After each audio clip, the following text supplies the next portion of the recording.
এক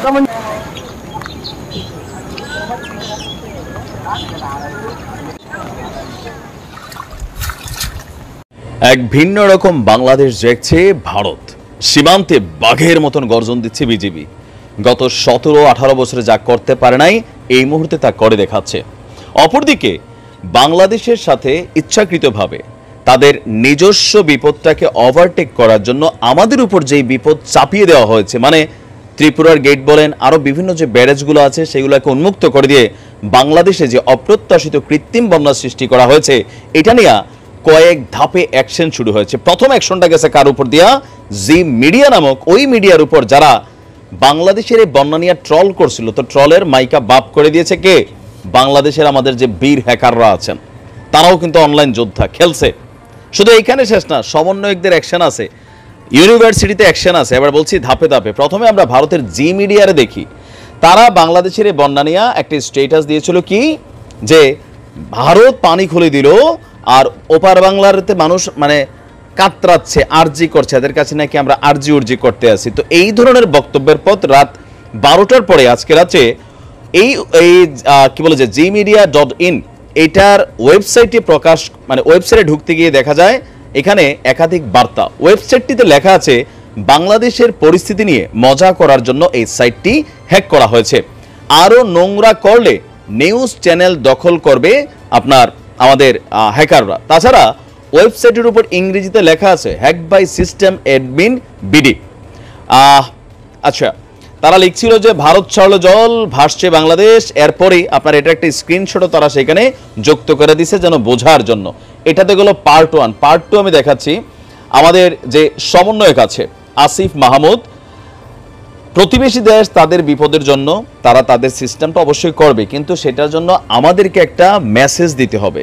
সেই মেসেজ ছাড়া এতদিন করে আসছে বন্যার অনেক উপকারী বক্তব্য আমরা শুনছি এর আগে সরকারগুলোতে, বাট এবার আসিফ মাহমুদ যেটা কাজটা করছে প্রথমবারের মতন, যেটা হয় নাই, একের পর এক অ্যাকশন আমি দেখলাম আজকে।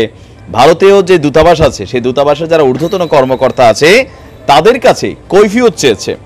কৈফিয়তটা কি চেয়েছে? তলব করা হয়েছে যে কেন তোমরা কোনো ধরনের মেসেজ দেওয়া ছাড়া, উইদাউট এনি ইনফরমেশন, তোমরা আচমকা কেন হঠাৎ করে তোমাদের এই বাদ ছেড়া দিলা?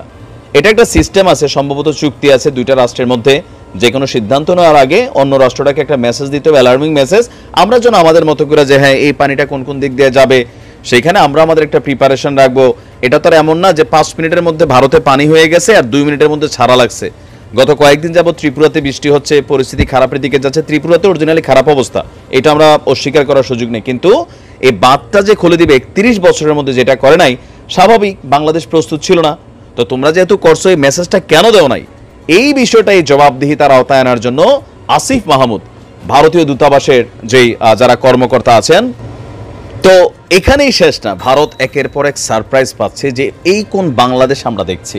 ইয়েস, এটাই বাংলাদেশ। এভাবেই বন্ধুত্ব থাকবে আমাদের সাথে আপনাদের শতভাগ, কিন্তু কোনো রকম অন্যায় অ্যাক্টিভিটিস করলে আমরা রাষ্ট্র ছোট হইতে পারি, কিন্তু আমাদের কলিজার সাহস সারা পৃথিবী দেখছে, বাংলাদেশ দেখাই দিছে role model right now really.